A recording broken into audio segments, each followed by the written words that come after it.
Hi, everyone, and welcome to our post 2025 election family meeting. This has become a tradition at Red Wine and Blue.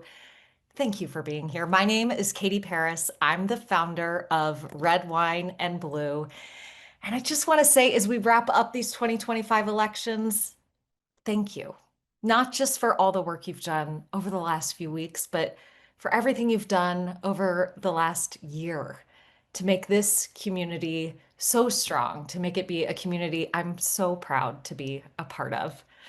As Stacy Kunkel, Red, Wine, and Blue's deputy director in Pennsylvania, wrote today, the wins were important, the losses were a lesson, and the sisterhood you have become a part of is where our next journey begins. Across the country, we are a small but mighty team. You may not know that Red Wine and Blue just has a little bit more than 50 staff, supporting more than 650,000 members all across the country. So we can't be on the ground everywhere. Our mission instead is to stand beside every single one of you wherever you are to make sure that you have the tools, the training, the support, the confidence, the connections with one another to lead exactly where you are. And wow, did you lead yesterday? Oh, we're already on Thursday. Day before yesterday was election day. Red Wine and Blue members and Troubled Nation groups all across the country embraced friend to friend organizing and contributed to all the big splashy wins for sure that we've all heard about across social media and on our televisions, but so many other wins too. I'm going to go over some of them. Just look at what you all accomplished. These are some pretty crazy, exciting numbers.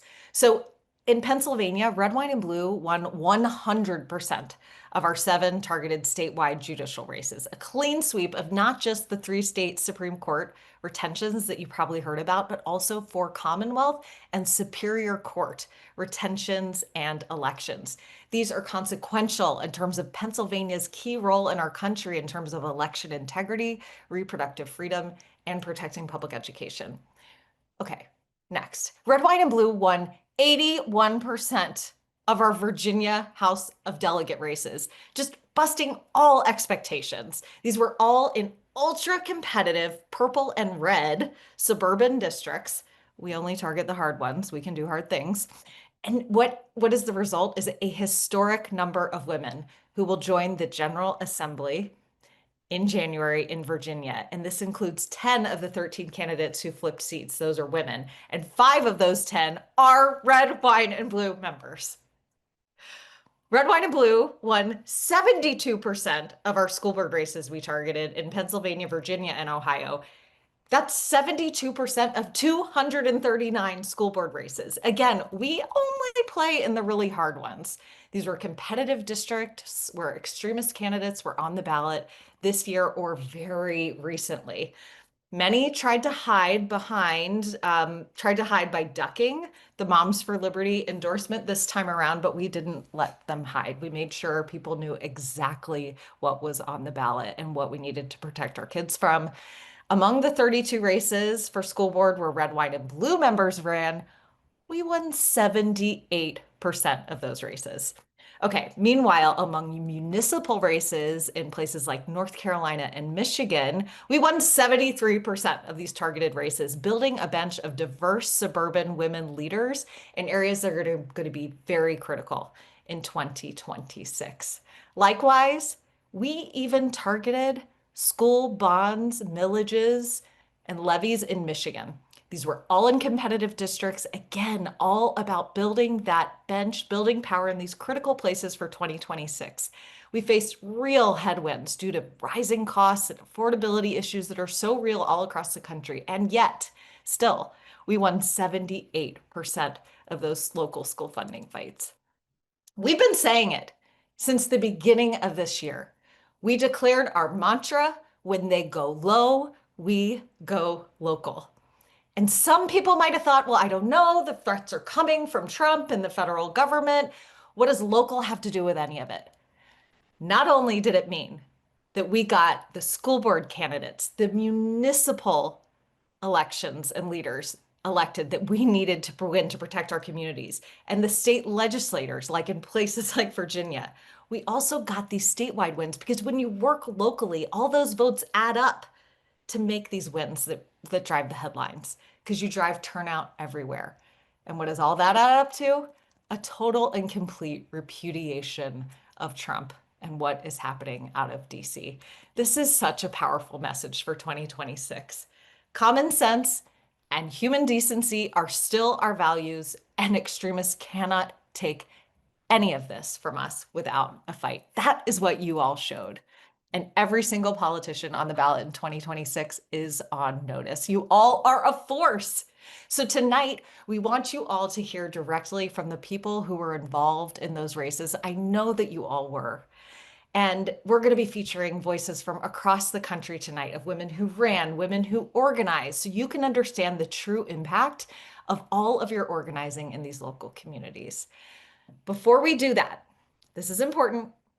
Red, Wine, and Blue wants to hear from you. We have a member survey we've been working on and we've been getting just right that we can deliver to you in these days immediately following the election. Everyone here on this Zoom call tonight, you're the first ones that we're asking to fill out this survey. It takes about 2 minutes, but it is so critical to helping us learn from our experiences in 2025 so we get even better, even stronger in 2026. So we're going to stop the chat for a moment. The link is there. It literally less than 2 minutes. You can fill out this survey, but we really need to make sure that thousands of people take it so that we can get those statistically significant results and make sure that we make this community stronger going forward. Okay, let's get to hearing from women out there who won these races, who fought so hard to stop extremists locally. I am really excited to bring up Jennifer Spear in Ohio, Shemaye Haynes from North Carolina, and Alvarez Santana, also from North Carolina, to talk about some pretty incredible races that took place in the last couple of days in those places. Shemaye, I want to start with you. You just won a school board seat in Charlotte, North Carolina. You beat a Moms for Liberty endorsed candidate. I want to hear the whole story. What inspired you to run?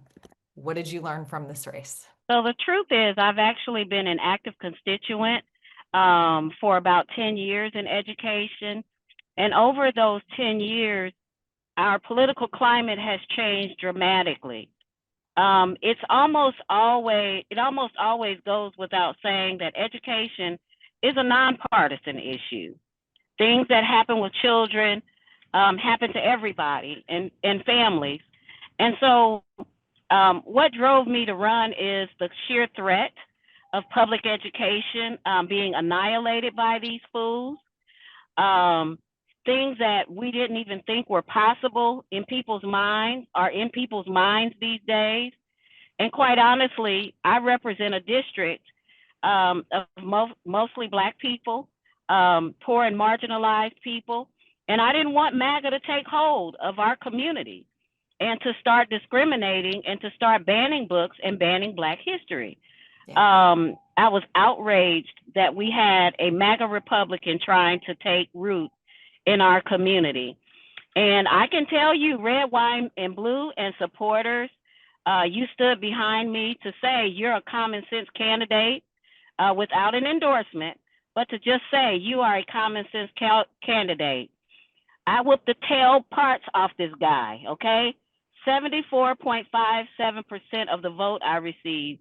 And it was because we exposed the fact that he was MAGA. We exposed the fact that he was Moms for Liberty endorsed. And I educated the community about what that is. They claim to want to care for people. No, they're nasty as heck. But we made it through that race. Thank you for having me and thank you for the support. We got to keep fighting, y'all. We got to fight the power and keep on fighting. That's right. There is such a coalition, it's true, out there that crosses partisan divides between Democrats, independents, and Republicans who still want to actually make this country great rather than just politicize and divide it, that actually want to still stand up for public education. That's who you represented. And that is why I know Red, Wine, and Blue members were so enthusiastic about your campaign. We're so excited to see what you're going to do.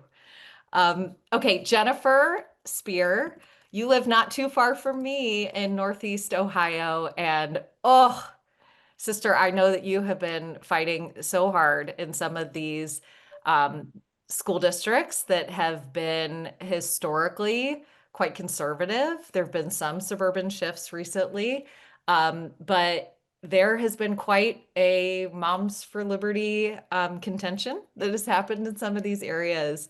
And Jennifer, just tell us what inspired you to organize in these communities to make sure that all kids could be safe in these school districts and what happened on Tuesday night.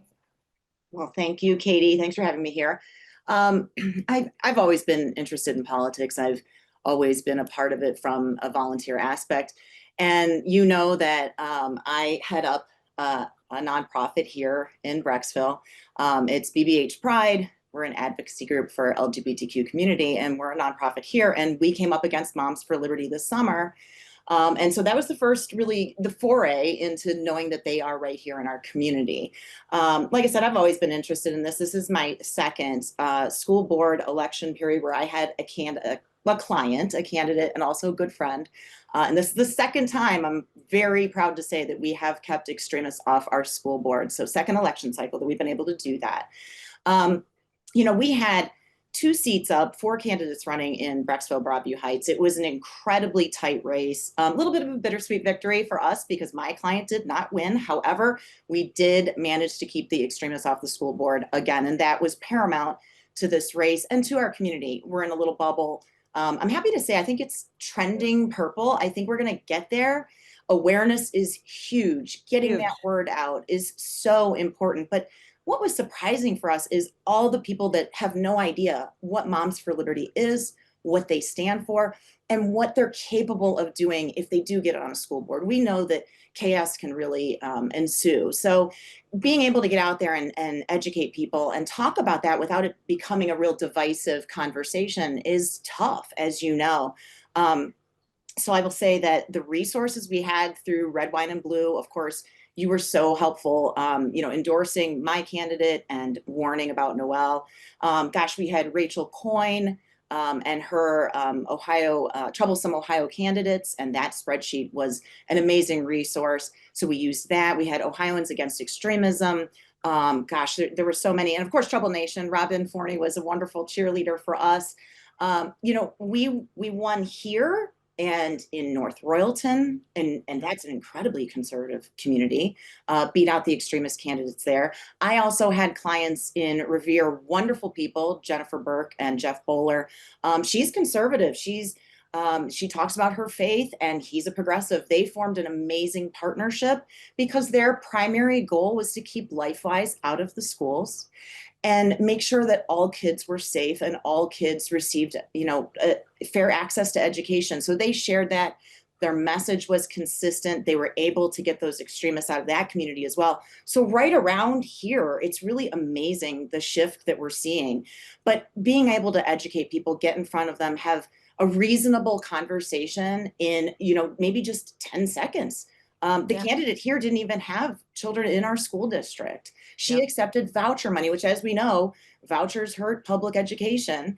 Yep. And so being able to get in front of people and have those honest conversations and also not back down because that candidate talked very pretty and she had a lot of scripted messaging and said a lot of the right things, parents and students, and people don't understand what the dog whistles are. We know what they are. We know what transparency means. We know what parents' rights means.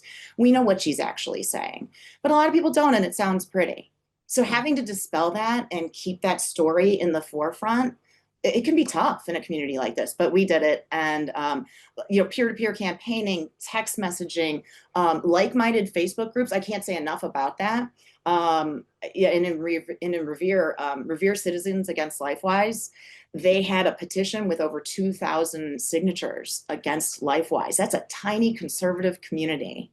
Yeah. So yeah, it's happening, and it is through the ground game. It's through organizing. It's through talking and not backing down from the real story. It's so interesting to me that regardless of whether it's a rural community or, a more metropolitan suburban community, a city, wherever, the consistent theme is we just have to raise awareness. We have to have these conversations. And the only way to do that is through our own personal networks because there's just so much noise and people don't I mean, for good reason, don't necessarily trust a lot of different sources of information, except for the people that they know. Because I know you, Jennifer. I trust you. You know, you live not far from me. Exactly. And Alvarez, after tonight, I'm going to trust we're making our connection. It's all the sisterhood, so it's all about us extending that sisterhood to one another, no matter where we live. Carolyn in the chat says that here in Washington, Moms for Liberty has become, quote, conservative ladies of Washington.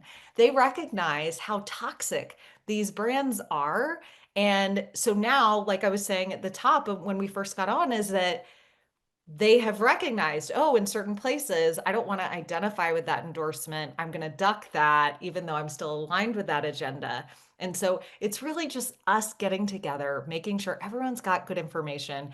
And if there is anything I know that any band of moms can do when we get together, like with a Google spreadsheet and just like, some phone tree action, old school style, like we can get out some good information. So I love seeing how this is working. So Alvarez Santana.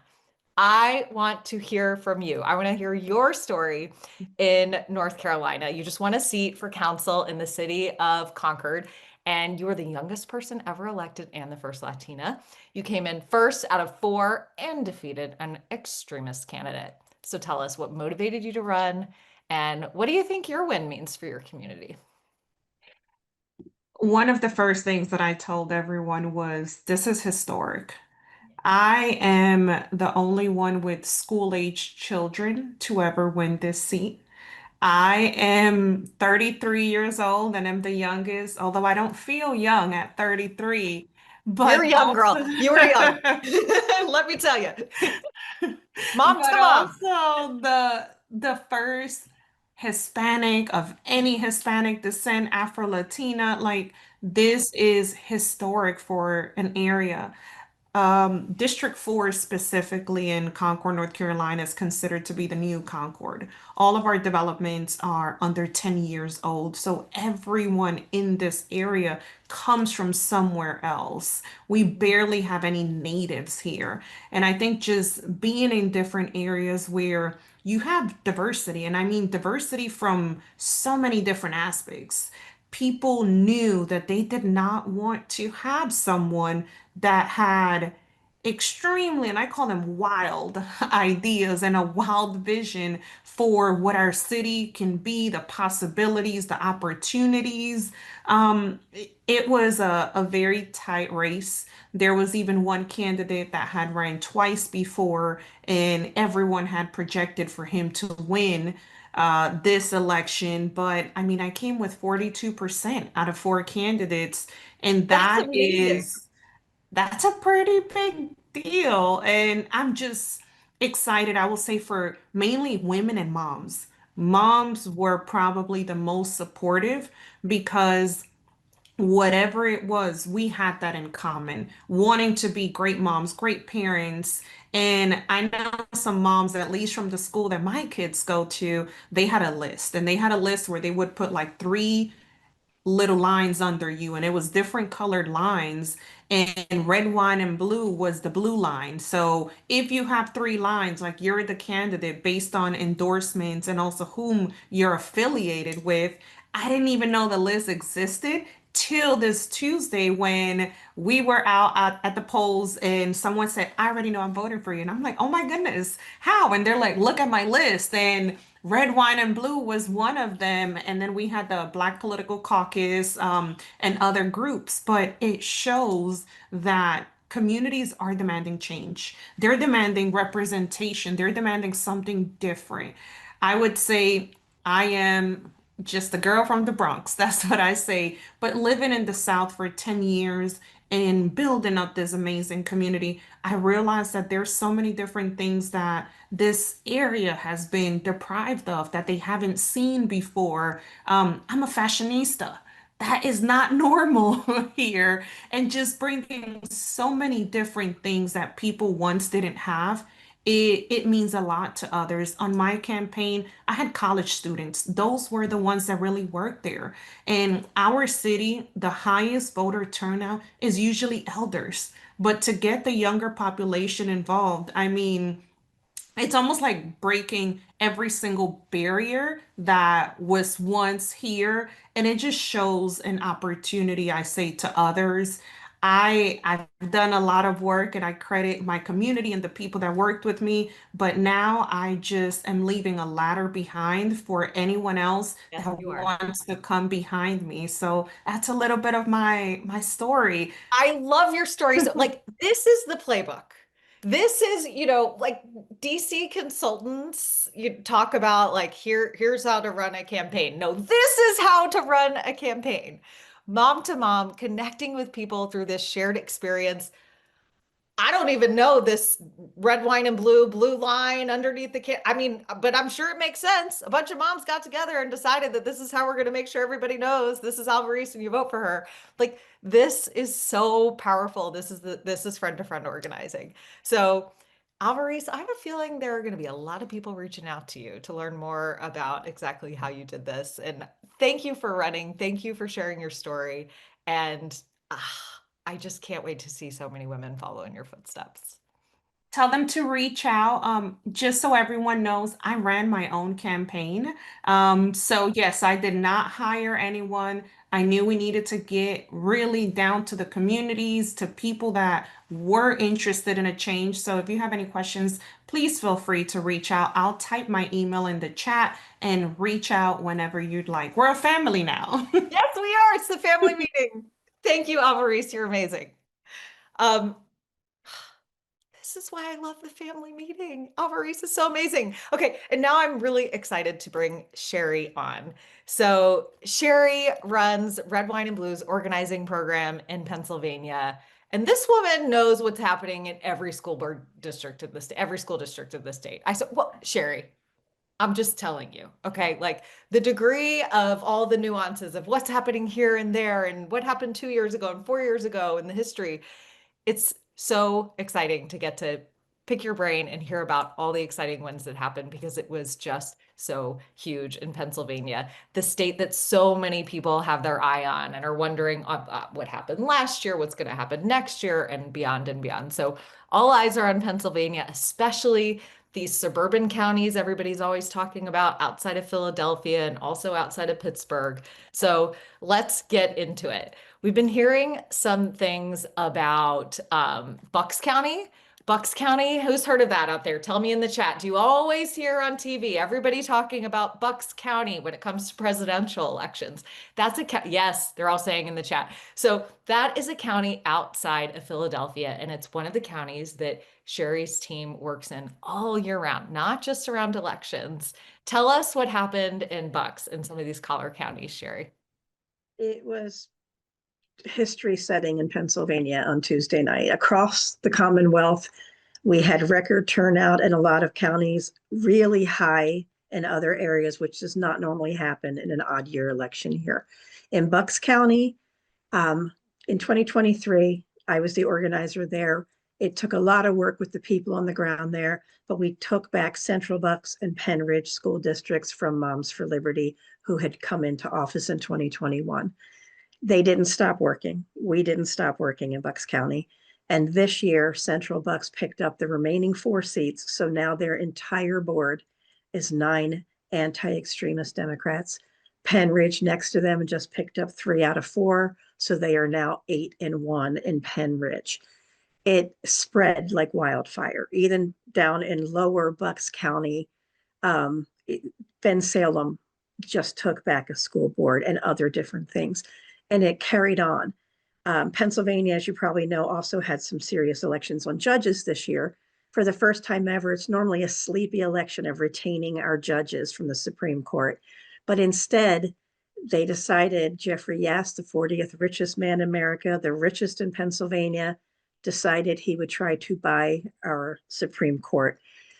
It failed miserably. He can use his money. Is He he just like owns a charter. mini Elon Musk? I mean, he's the Yeah, richest man in all of Pennsylvania. I and think a lot of 40th in the Pennsylvanians world. know who this person is by Okay, now. 40th richest person in the in world. the world. Yeah. So And this he's is very like the invested in Pennsylvania Elon public Musk. education. He Yep. owns charter schools.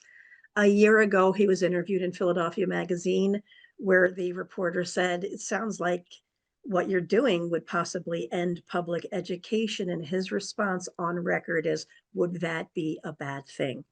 So he invested heavily in trying to buy Pennsylvania courts, and he found out Pennsylvania is not for sale. And we really appreciate him doing that because the ads turned around and it made people who probably would not have turned out to vote this year came out to make sure they voted yes. And for our 7 judges, it So was you think 5. it backfired, Oh, sort it of similar backfired to what we saw in miserably. Wisconsin earlier this year when Elon Musk invested Yes. millions and millions of dollars in the Wisconsin State Supreme Court race. Okay, I like this Mm-hmm. state. Billionaires Yep. stay out. Thanks, no thanks. Yeah. Exactly. So, I mean, thanks to him, we had higher turnout than usual, which meant people got to learn about our tiers of courts and what a retention race is versus an election.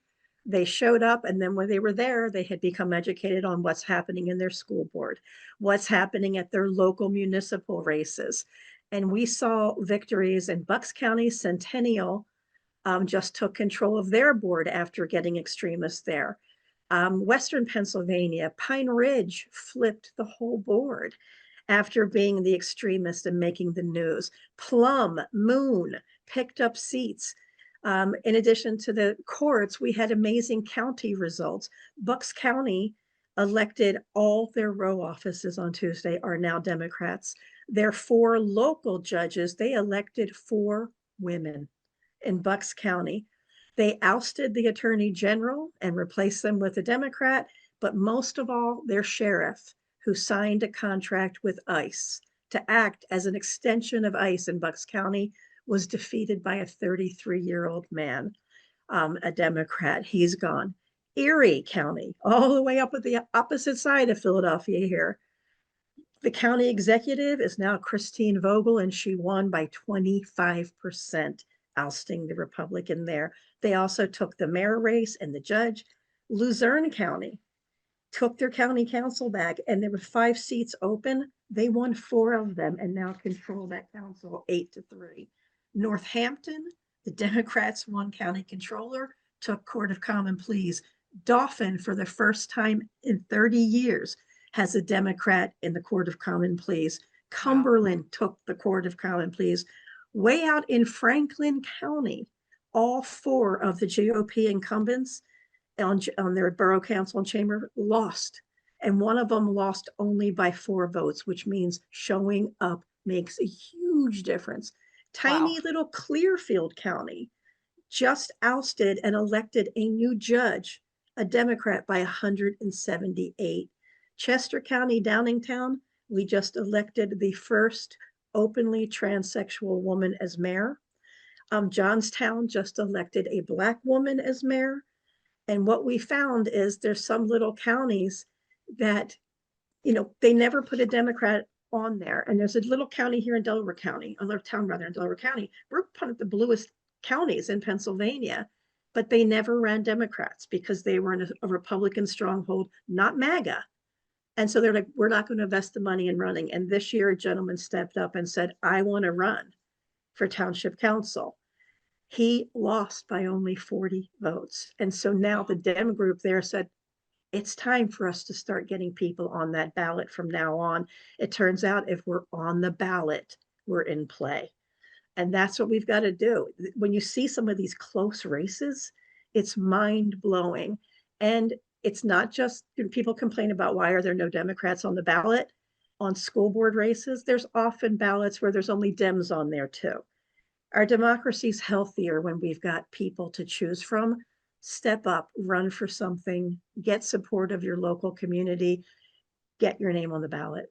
Sherry, I'm hearing consistent themes here, absolutely, like in places that are often dismissed of, oh, well, no point in even bothering running there, coming so close, some of these places even winning. And then even in some of these places that were, oh, could we or couldn't we, it coming down to so few votes. And so look, if somebody who we were supporting lost by 4 votes, 40 votes this year, next year, or in 2 years, I guess it would be that they could run again, they can win by hundreds. Maybe they'll win by 2,000 votes. It Mhm. is so inspiring to me when I talk to communities to recognize the power that they have in their hands. Like literally any one of us on this Zoom screen could get a group of friends together in our living room and swing any one of these elections, Yeah. right? Because we all know 20, 30, 40 people. That's hundreds of votes right there, just one living room. That is Mhm. our power in these local elections. These local elections all add up to statewide wins, to federal wins, and sending a massive, massive message. This is why we go local. Yeah. Sherry, also, it just is so striking to me that Pennsylvania in 2021, there were so many of these extremist takeovers, Moms for Liberty candidates everywhere. And now we see such a dramatic difference. That was not that long ago. I mean, what does that tell you when I think about how, I mean, this year we've this has been really hard, you know, it's just felt like, oh, will this ever turn around? But when I look at the turnaround in Pennsylvania in just 4 years, what does that make you think just about the prospects of organizing in your Well, I state? mean, let's be clear. They came in 2021 and swept during the time of COVID, talking about reopen school, anti-masking, Yeah. and people were like, that's what I want. And then when they got in and started banning books and passing policy that is harmful for inclusion and targeting LGBTQ children, people started to realize this is not what I want. And when they learned what extremism is and what Moms for Liberty was actually pushing, the rebellion began. And here in Pennsylvania, we also have the 1776 PAC. Yeah. And I was just looking at the list of their endorsed candidate, and almost all of them lost too. Because extremism is extremism. And that's what I'm proud of with Red, Wine, and Blue. No one talked about extremism. That's how I found Red, Wine, and Blue. I was attending one of your virtual meetings. And next thing I knew, I was saying, yeah, I'll be a part time organizer. And here, 3 years later, I'm the director of Pennsylvania because I love what we do. And when we organize in our communities and people get educated, they're like, no, you're right. I have people now who use the word extremism all the time when they never would have before because they now know what it is and they see it and they're standing up and pushing back against it. Well, So, congratulations, Sherry. I am so excited. And for everyone listening in, hear that, okay? Sherry mhm. was not leading the whole state organizing in Pennsylvania just a few years ago. So if this is the first time that you're joining a Red, White, and Blue call tonight, you can do so Mhm. much in not that much time. Every single person here on this call, it just takes a living room. It just takes a Yeah. living room of friends. And so if you're here tonight, I'm telling you, you're here. You're a part of us now. You're a part of the sisterhood. Sherry and I see you. We are You're coming in. for you. And you It's a are Hotel California. You're not leaving. exactly friends forever, sisterhood together. We're just going to keep on building. Thank you so much, Sherry. Thank you. Okay, now we got to get Penny up here.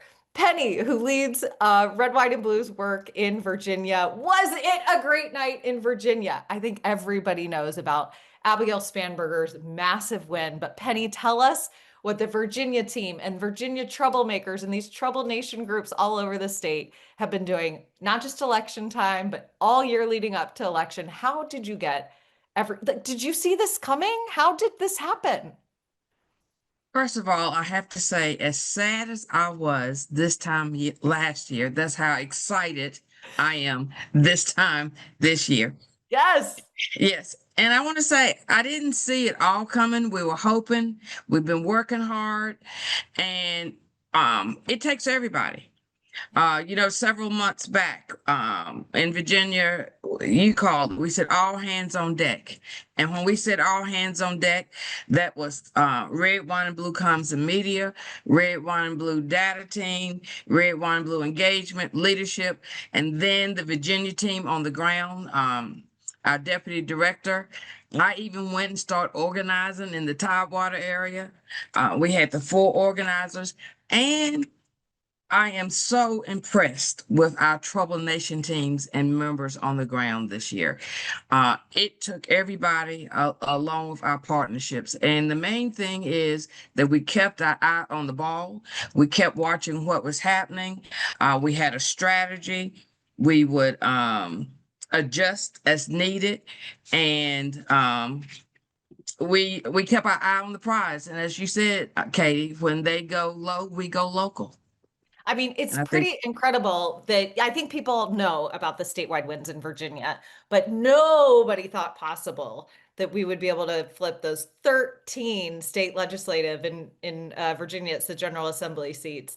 And your team, Red, Wine, and Blue, working with women all across the state, our 25,000 members there, we targeted all of them because we thought, hey, even if we can't win these, we can make the race a little bit closer. We can turn out more voters, and that can help with our statewide wins. But I got to say, I was pretty shocked to win so many of these races and to be now sending a historic number of women to the General Assembly, and many of them are Red, Wine, and Blue members. Incredible. yes. And I want to say nobody thought it possible because we kind of thought it was possible. Yeah, maybe And you did, Penny. You always yeah, yeah. believe. You probably thought it was possible. And I think that's what helped us get over the line is that we really truly believe that we could make it work if we did the work, and we did the work. And speaking of the historic numbers of women, and this is both sides of the aisle. This year the General Assembly is 35% women, and when they take office, we will be at 40% in the That's General really Assembly exciting. with women. So that is awesome. Plus, two women at the top of the ticket. We Yeah. have just been making history all over the place. You know, our first woman governor, the first Muslim to hold a statewide office in any state. And of course, our Attorney General. This is our first African American Attorney General. So Yeah. we just hit it out the park. And I am just so proud of Virginia and our members and Team Virginia. I mean, 40% is really incredible to have that many women in the General Assembly. Like, we are 50% of the population, so let's be honest, it should be 50% in Yes. states across the country, but it's not. It's not nearly that in most states. So to get up to 40% and to have such a surge in a single year is so incredible. Penny, I also know you had school board wins.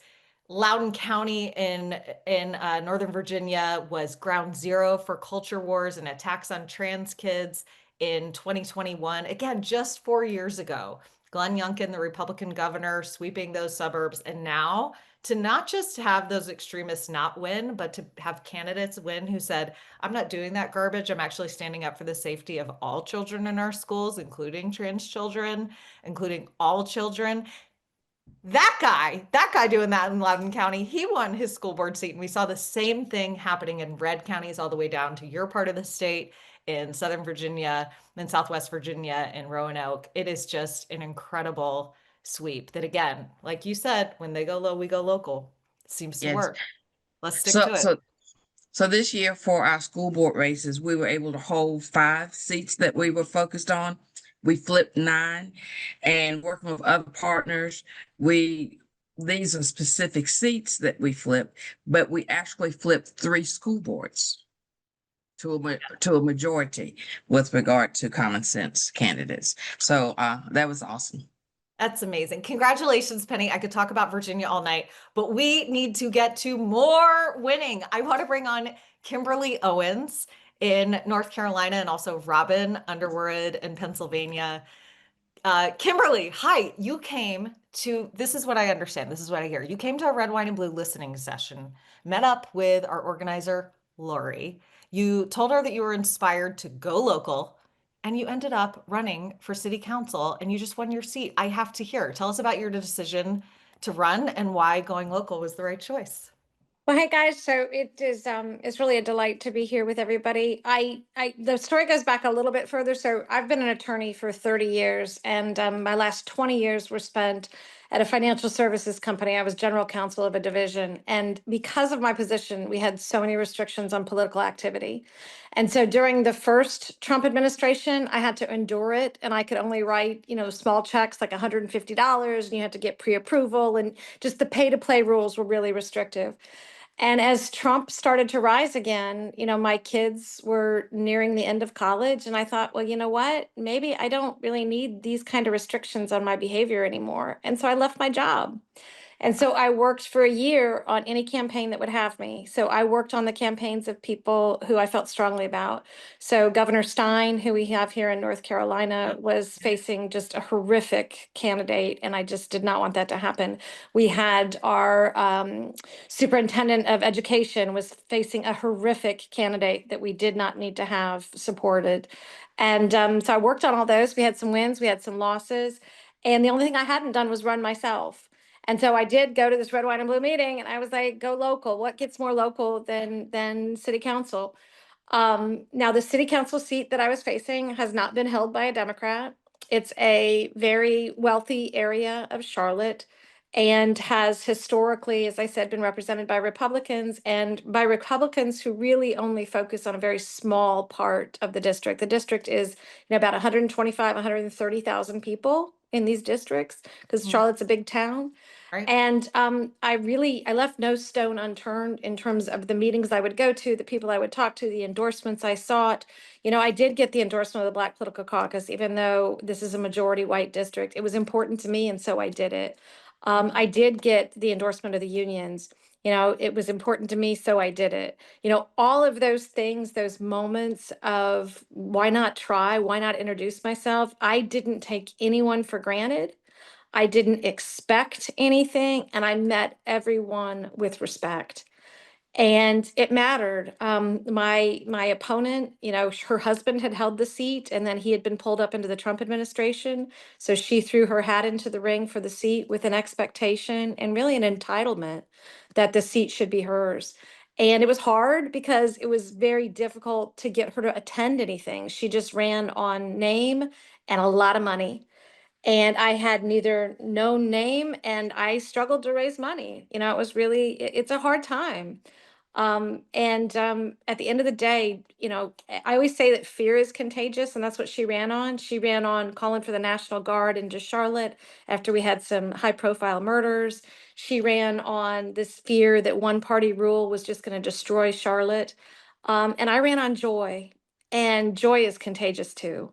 Yes, it And is. so I'm so excited. I just came from a precinct, a big meeting of a number of precincts, and we called out of the 38 precincts in my district, I won 31 of them. Those 7 I have prioritized immediately the first 7 weeks. I hold what's called coffee with Kimberly, and I'm gonna meet with people and just hear from them and listen and talk to them because she's got them scared that Charlotte's going to be a hellscape with me in this job. And, No, I can tell you seem very dangerous. I but I'm just, I'm a mom and a lawyer, and I just want a Yes. better Charlotte, I mean, Kimberly, so. you're writing the playbook here too, treating everyone with respect, just going out there and asking and trying, talking to everyone, not taking anyone for granted. Like, Yeah. go figure. That again, that should be the playbook. You and Alvarez and others, you're writing the playbook. That's it. You guys are in Well, and I charge. will say, Alvarez and I did have the great fortune of being part of the Emerge program too. So we had done a Beautiful. program, and I was just kind of really, am I going to do this? Am I not going to do this? And I'm so excited that both of us, came through. But really, it is a testament to the fact that people want connection. Yes. And like I said, like I knocked doors. We knocked 15,000 doors. We sent 10,000 handwritten postcards. And I can't tell you how many people at the polls would say, I got a postcard from you, or you knocked on my door. And that mattered. So, it's not money that wins, it's connection. Yeah. Oh, that's so beautiful. Kimberly, I love it so much. Robin Underwood, I got to hear from you. You had a school board seat that you wanted to flip, but you were concerned about getting momentum. So you worked with Red, Wine, and Blue. Tell us what happened next. How did you win this race, which I understand came down to like 7 votes? Is this true? Yeah. So in Kutztown, Pennsylvania, in Berks County, almost touches Bucks County. We in 2021 had a Moms for Liberty coup, basically, and they Yep, kind like of we saw so many overran. places. Yeah, overran our school board last election, 2023. We lost miserably and had a 6-3 supermajority. The first thing they did was get rid of our equity policy. And they had already been banning books and things. And all of the political things they put out, we called propaganda. They were full of like, there's porn in the elementary school libraries, and and all these things. And we align with Trump. So we need to do all these things. We have a mandate. And so we were pretty worried this year because we had already organized 2 years ago and it didn't go our way. So we were very, very, very happy to have the help of Red, Wine, and Blue. I really, truly think the rally tool is what gave us those 7 votes, right? So it was a purple district, could have gone either way.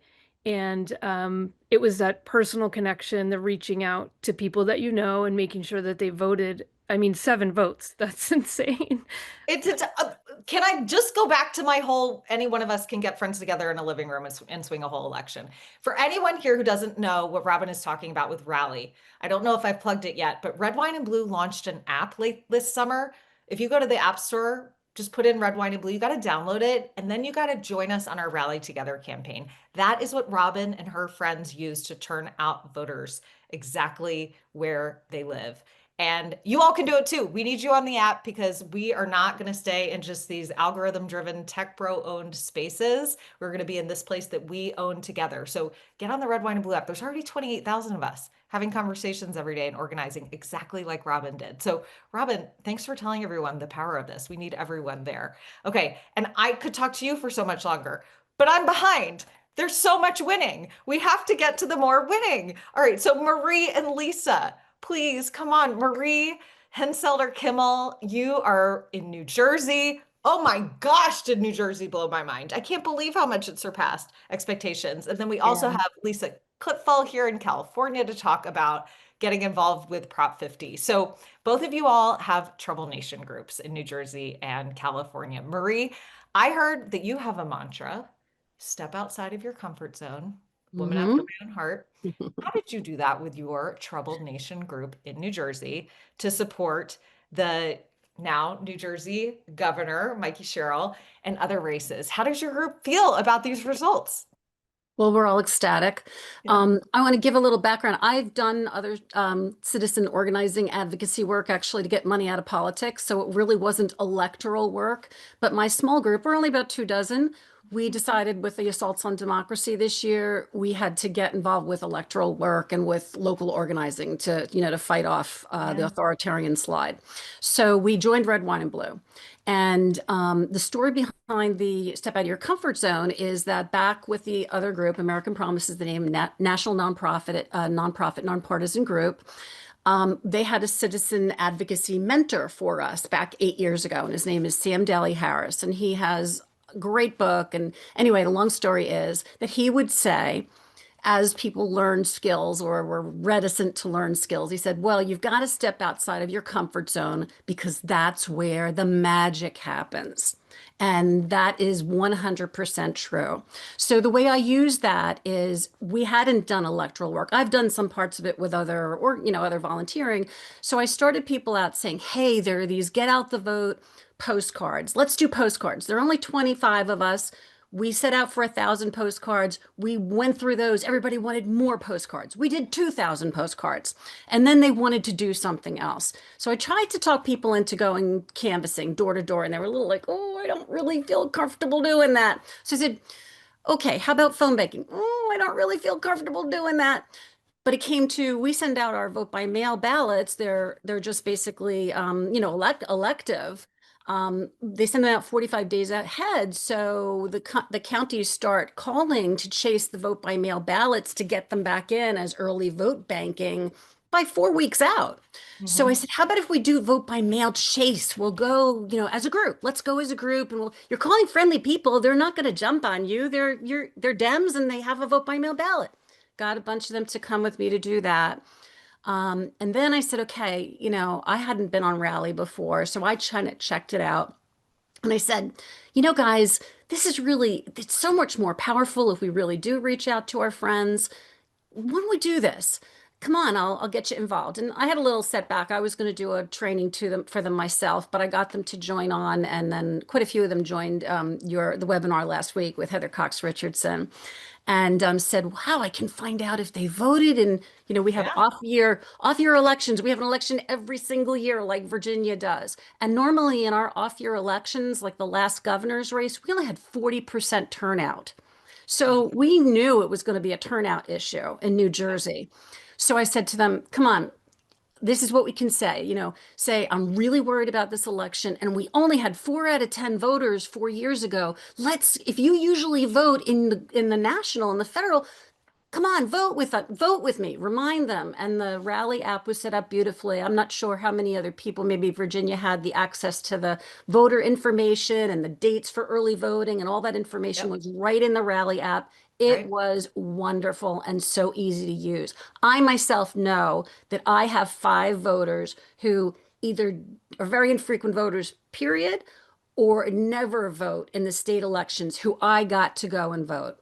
I know This is such myself. an important point, Marie. Yeah. People who, are like you and me, we're not going to ever miss an election. Sometimes we have a tendency to think, oh, everybody I know is voting in every election.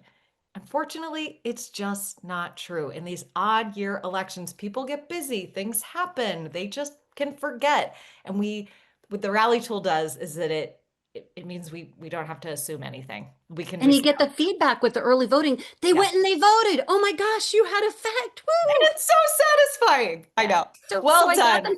got them to do something that was a little bit more of an ask, a little bit more of an ask, a little bit Yep. more of an ask. And every time they stepped a little further and took a chance Yeah. and did something new and had a success, that made them more courageous and more Yeah. enthusiastic about doing something else. And I had one more thing. Monday, we had our monthly meeting. I did a little survey. What did you do that you'd never done before? What was it hard to do it? How did you feel after you did it? And what do you want to do, for next year?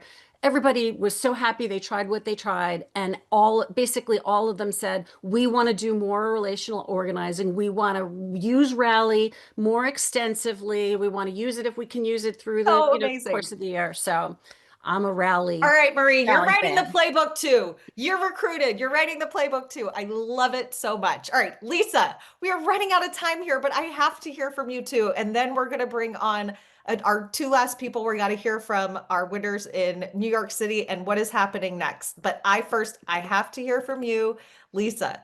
Tell me about So, what happened. You run a Trouble Nation group, one so of the I'm a most behind the local scenes groups. organizer with OC Good Trouble in Orange County, California. Yes. All And right. So you were focused on Prop 50 to do yeah. redistricting. Yes. Tell us And what happened. we started out, Charlene had to remind me, we started out registering voters. It seemed like so far back.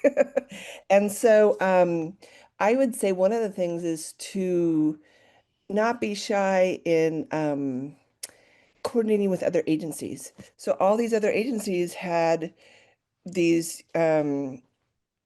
calls to action to register.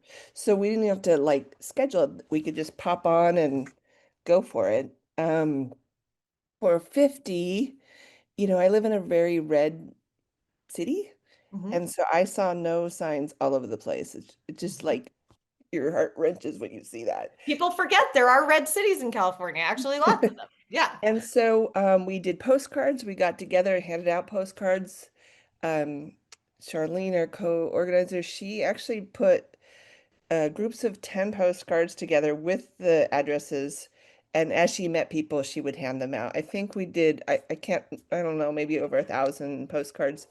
And then we did door hangers. Mhm. So that was connected, most of us, that was connected to our Democratic clubs, because what they did is they um, found low propensity. Yep. And so that was, and the last thing I'll say is we're loving the visibility brigade. Like that, especially in California, when the traffic stops, we're like, yay! Yeah, it's fun. It's fun. All right, Lisa, Um, I love how even people don't think about how in California there are places where people can feel totally alone. And you've got your Good Trouble group through Trouble Nation, and you are helping people not feel alone, get out of their comfort zone, just like Marie. And I can't wait to see what you all do next because there's a whole lot of competitive congressional races in California next year, and we need you all so badly. and what I want to say too about Prop 50 is it's not over yet. You have to remember that we're now going to have to push to make sure those do go blue. Yep. Yep. We've got so much more to do, but we've got the wind at our backs. Okay. I want to bring on Ashley, who is in New York City. And alongside her, I want to bring on Lynn Chain, who is in Tennessee. And you're going to be excited to hear what's going on in Tennessee, y'all. But first, I want to bring on Ashley. She leads the Red, White, and Blue video team. Can you tell us about what it was like to be involved with the Mamdani campaign? It was so much fun. The thing about New York is I think people kind of get a little bit apathetic around politics because it kind of feels like we're in a blue city. Like things are, we always go liberal, but like there are actual like huge systemic issues, especially when it comes to affordability and immigration and like that are happening in the city and people need to be supported and the city becomes less affordable every single year. And so seeing a candidate like Zoran who really just inspired people to not just like want to get involved and to want to have change and to want to make the city better. It was so special. So it was really cool. I mean, what's so cool to me is that it's actually the same thing happening all over the country. Like rarely I don't know, I feel like such a proud American right now, of like here you have Lynn Chain sharing the screen with you. She's from the Nashville area in Tennessee. Here you are in Brooklyn, and we've had women from all over red and purple places and blue places all across this country, all with the same story of excitement and engagement and this idea that, as Zoran said in his acceptance speech, politics doesn't have to be something that's done to us. It's something that we can do. And so, Ashley, I know that you loved canvassing in those clubs. I saw the selfies. So, Yeah, it was a crazy night. yeah, that's amazing. That's amazing. Okay, we're running out of time. So I want to get to Lynn Chain. Lynn, you lead a Trouble Nation group. Y'all, if you don't know what Trouble Nation is yet, are you getting the feeling that this is something that you need to be part of? These women all across the country, there's over I think 825 of these Trouble Nation groups in all 50 states. We want to drop a link in the chat so that people can find their Trouble Nation group because there might be one near you and you need to go find your new best friends. Or if there isn't one near you, guess what? We have a whole team that can help you start a group just like Lynn did. So, Lynn, you are here because unlike everyone else where their election day just happened, you have an incredibly important election coming up. Y'all, I am talking about the curtain raiser election for 2026. The first congressional election of the midterms is happening in a matter of weeks in December of this year in the Nashville suburbs. Lynn, tell us about it and tell us what your Trouble Nation group is doing. So we're really excited, and we as a group are extremely involved. So in fact, so involved that Afton Bain, who is running as a very progressive, they're calling her the Tennessee AOC. So, and they think that's an insult. We'll take it. Right. So you're right, exactly. No, we've been probably half a dozen members of our group will be in the ads. One of them dropped today. So we're involved in everything like that. Tomorrow, Jasmine Crockett will be here. And We love Jasmine. yeah, so we're all, everybody's volunteering, doing something from setting up the chairs to taking the chairs down and signing people in and things like that. But it's a very different feeling right now, very optimistic, very hopeful. I think hopeful is a huge word because there's been no hope. It's been very red, so gerrymandered. It is so broken up. Our job is to get the word out. There is an election. A lot of people still don't know that. And also, to explain the differences between a Trump-backed candidate, and literally that's what it is, with millions of dollars, to a grassroots, progressive, truly for the people candidate. And I just want to say the relational organizing and rally are incredibly important. That's all Afton's using. If you had to summarize the kind of campaign, it's a relational organizing campaign, friends, family, and that's how we're working with it through the more activist organizations. So go ahead, Lynn, you just say something. it's so incredibly exciting. And I can't imagine it must feel really different after Tuesday night to be It's organizing in this race. Because I don't know, I think you, me, and like a few other friends were aware of this race before, but I think there's going to be a whole lot more attention. And we yes. will be keeping everyone in this community up to date on ways to help because boy, would that feel good in a district that Trump won. But that's been the whole theme of tonight. Pretty much everyone who's been Yeah. speaking won races in districts that Trump won. So why not in the suburbs of Nashville too? I am so grateful. You are such an incredible organizer. I'm hearing about you all the time and the incredible work that you are doing down there. Thank you, thank you, thank you. I know I believe that Afton Ben could actually win this thing, but it's because of women like you. So thank you, thank you, thank you. And I can't wait for us to continue to help and make a huge splash there. So everybody, we have come to the end of our hour for this family meeting. The stakes for 2026 couldn't be higher, but we have the wind at our backs. Unlike many groups that step back after elections, that's not what Red, Wine, and Blue does. We're here all year long, building community with you, because that's how we know we're most powerful. Someone said tonight, it's not the money that matters, it's the connection. I think, who was it? Was it Kimberly? I think one of our speakers here tonight, Kimberly Owens, I think she's the one who said that. And I believe that too, because you all show me that every single day. It's the connection, it's the connection, it's the connection. So our work doesn't end when the polls closed. I'm glad the polls are closed. And oh, Penny is so right. Boy, does it feel so much better this November 6th. Is that what we're on now, I think? Than last November 6th. It's like night and day. And it's because we have connection. It's because we have community. So our work begins for the next cycle. But it doesn't feel like work because we have this sisterhood. We have these connections. Thank you so much for being here tonight, for flooding everyone who spoke with congratulations, for being there for each other. If you haven't found your people yet where you live, we want to help you do that. And if you're feeling a little bit shy, but you were maybe inspired by the speakers tonight who encouraged you to get out of your comfort zone, just do it. See if one of those pink dots are somewhere that you live. Click on that link in the chat. Click on the Find Your Group, put in your zip code or the name of your city or town, and see if there's a group near you. And these leaders would love to have you and share leadership with you and be creative with you and create connection with you. If there isn't a group yet where you live, I promise you we have got your back and we are there to help. This Trouble Nation program started less than 2 years ago, and look at all of these dots on the map. This is for women exactly like you tonight who may be looking at the screen and going, I don't know if that could be me. It can be you. I promise it can be you, and we need you. If you care about your community, if you want to be in greater connection with women who, like the ones that you heard from tonight, this is your invitation. Thanks, everybody. Have a great night. Thanks to all of our speakers, and let's keep winning.